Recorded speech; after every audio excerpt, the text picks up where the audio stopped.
नमस्कार दोस्तों, share mutual channel पर एक बार फिर आपका स्वागत है। दोस्तों, अभी आपने एक खबर सुनी होगी जो सेबी के द्वारा नए नियम बनाए गए 7। लेकिन अगर आप केवल इक्विटी में इन्वेस्टमेंट करते हैं तो आपको उस खबर से कोई मतलब नहीं है, आपको कोई टेंशन लेने की ज़रूरत नहीं है। लेकिन अगर आप ट्रेडिंग करते हैं तो इकोनॉमी में पैसा लगाते हैं तो वहाँ ज़रूर आपको सोचना पड़ेगा, क्योंकि हम जो वीडियो बना रहे हैं ये केवल इक्विटी के बना रहे हैं। और आज की जो इक्विटी यानी आज के जो शेयर के जिस कंपनी का नाम मैं लेकर आया हूँ उसका नाम है रेफेक्स इंडस्ट्री। इस पहले इसका नाम था रेफेक्स रेफ्रिजरेशन नाम था, अब इसका रेफेक्स इंडस्ट्री कर दिया। अनिल जैन और इसके सहयोगी इसके मालिक है। 2002 में कंपनी बनी थी रेफेक्स ग्रुप की और 2007 में शेयर मार्केट में लिस्ट हुई। इस कंपनी का हम पूरी जानकारी खंगाली, कंपनी करती क्या है, कंपनी का फ्यूचर क्या है या फ्यूचर है या नहीं। क्योंकि कई बार क्या होता है कि हम जिस कंपनी में इन्वेस्टमेंट करते मालूम पड़ता है कि 2-4 साल बाद उस कंपनी का भविष्य ही ज़रूरत ही नहीं पड़ती उसके प्रोडक्ट की, तो कंपनी ख़त्म हो जाती है या उसको मतलब बंद करना पड़ता है अगर कंपनी ने उसको चेंज नहीं किया तो हम ये भी जानेंगे कंपनी क्या करती है। और इसीलिए आपको जब पैसा इन्वेस्टमेंट करो तो ये ज़रूर देखा करो किसी भी कंपनी में। पहले हम इसका डेटा जान लेते हैं। तो करीब करीब 3100 करोड़ 3100 करोड़ रुपए के मार्केट कैप वाली कंपनी है।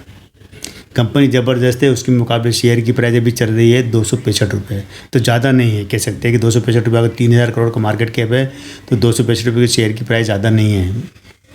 लेकिन अगर हम इसका एक साल का हाई और लो देखेंगे तो वहाँ जरूर लगेगा कि शेयर महंगा है, क्योंकि एक साल के अंदर ये शेयर 102 रुपये इसका लो रहा है। 102 से 265 रुपये अभी प्राइस चल रही है, यानी कि 2.5 गुना से ज़्यादा शेयर चढ़ चुका है। अगर हम इसके लाइफ टाइम की बात करें, यानी कि अगर 2007 में ये लिस्ट हुआ था तो तब से अगर आपकी बात करें तो 65 रुपये में लिस्ट होता केवल, तो वहाँ से अभी ये शेयर मिल रहा है, अभी आपको 265 रुपये में मिल रहा है। यानी कि यहाँ भी कह सकते हैं आप 4 गुना महंगा शेयर खरीद रहे हैं। तो चाहे आप एक साल का देखो तो 2.5 गुना महंगा खरीद रहे हो और लिस्टिंग प्राइस देखें तो 4 गुना महंगा खरीद, लेकिन केवल 4 गुना नहीं, और भी ज़्यादा महंगा है। वो कैसे है कि ये शेयर कंपनी ने अपने निवेशकों को बोनस तो नहीं दिया, डिविडेंड दे चुकी और शेयर स्प्लिट हो चुका है।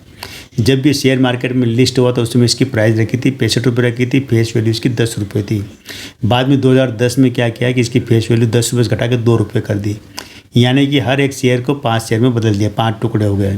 तभी की जो प्राइस करंट प्राइस को हम अगर जोड़ते हैं जो कि 265 रुपये है, इससे अगर हम 5 को कैलकुलेट करते हैं तो वो 1300 रुपये के आसपास बैठता है।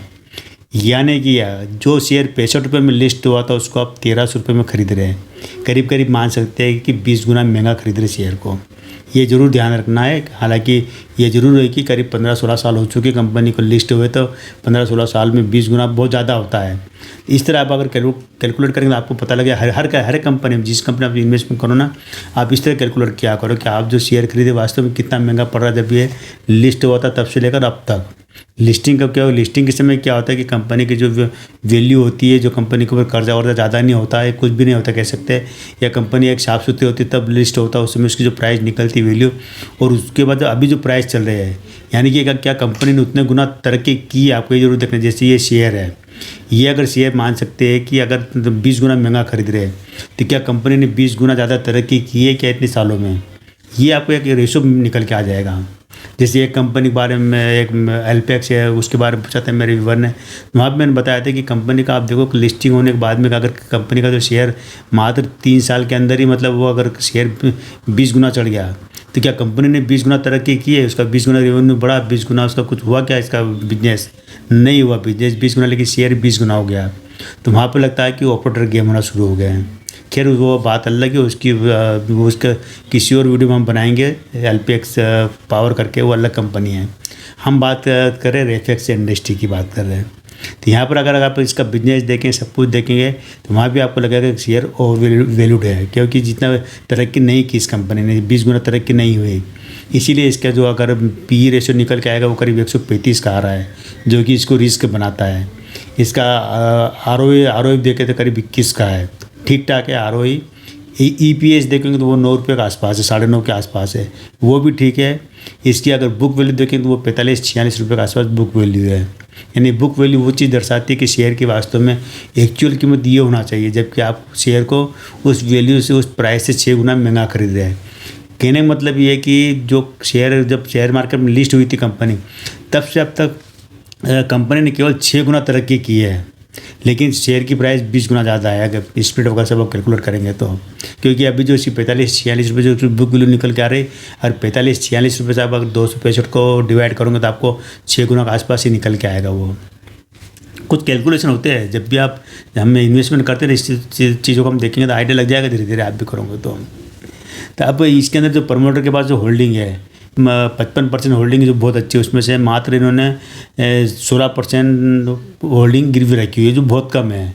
इसलिए कंपनी के ऊपर कर्जा बिल्कुल नहीं है, 1 रुपये के मुकाबले केवल 20 पैसे कर्जा देना है, जो कि कभी भी कर्जा चुका सकते। कंपनी एनी टाइम कर्जा देने की स्थिति में है, पहले भी थी अब भी है। रेवेन्यू की बात करेंगे तो कंपनी का जो लेटेस्ट रेवेन्यू करीब 335 करोड़ के आसपास रेवेन्यू आया है, और 35 करोड़ का इनको प्रॉफिट भी हुआ है, मतलब क्वार्टरली रेवेन्यू में।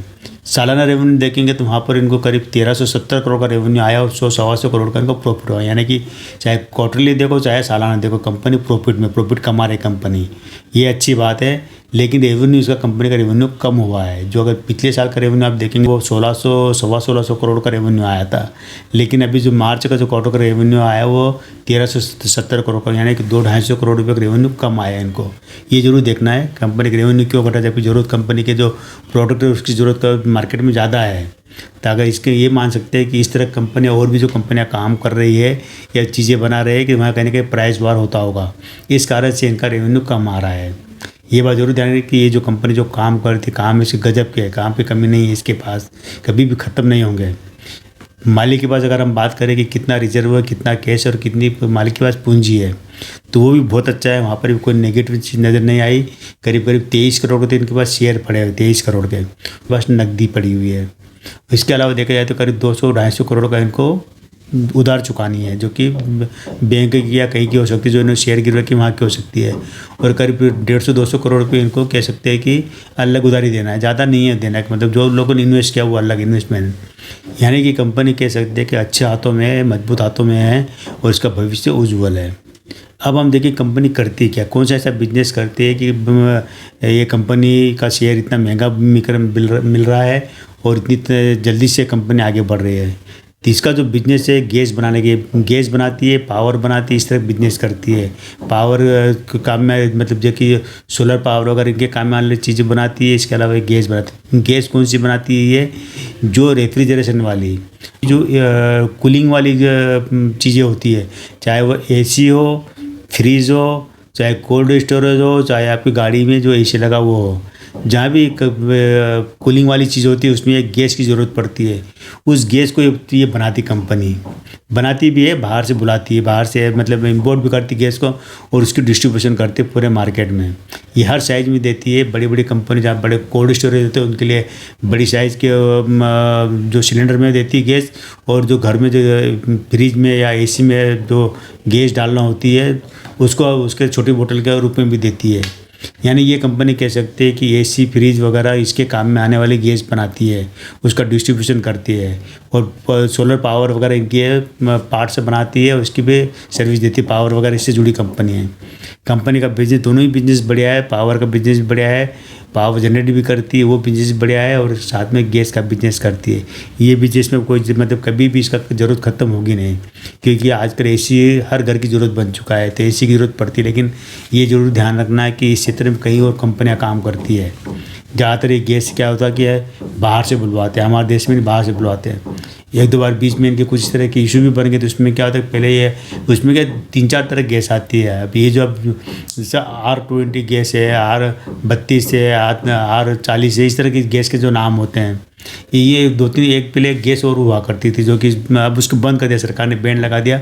उसमें क्या होता था कि वो ओजोन परत को नुकसान पहुंचाती थी। अब मतलब वो गैस का घर में इस्तेमाल नहीं करते, बंद करा दिया। वो शायद R44 ऐसी कोई गैस होती होगी, वो उसके नाम अलग है, थोड़ा सा केमिकल वाले शब्द है, उसमें हम नहीं जाते। हम तो शेयर की बात कर रहे हैं कि कंपनी ओवरऑल देखे जाए तो कह सकते हैं शेयर अभी आपको महंगा है। ये अगर कभी आपको 200 रुपये के आसपास मिलता है तब आप ज़रूर खरीद सकते हैं इसको, 200 के आसपास। अभी तो 265 में चल रहा है। भविष्य अच्छा है, खरीदने की मेरी तरफ से कोई फोर्स नहीं है, लेकिन कंपनी नीट एंड क्लीन है। कंपनी के ऊपर कोई किसी भी प्रकार का एनसीएलटी और कोई मामले नहीं है। कोई भी मतलब कर्जे देनदार बैंक वगैरह का कोई नोटिस वगैरह कंपनी को नहीं मिला हुआ है। कह सकते कंपनी पूरी तरह से कर्ज मुक्त कंपनी है, देनदारियों से मुक्त कंपनी है, बिजनेस चला रहे, बिजनेस चल रहा है इनका और बिजनेस का भविष्य अच्छा है। ये हो सकता है कि शेयर आपको आने वाले दिनों में एक और अच्छी रिटर्न दे सकता है। फिर भी कहता हूँ कि निवेश करने से पहले अपने किसी भी एक्सपर्ट से भी जानकारी ले ले, ज़रूर अच्छा रहेगा। शेयर मार्केट पे अगर यहाँ पर शेयर मार्केट में रिस्क भी उतनी है जितनी कमाई के चांस होते हैं। तो आज का दोस्तों इतना ही, कल फिर मिलते हैं हम नए वीडियो के साथ, नई कंपनी की जानकारी के। तब तक मेरे इस चैनल पे बने रहिए, शेयर कीजिए, सब्सक्राइब कीजिए।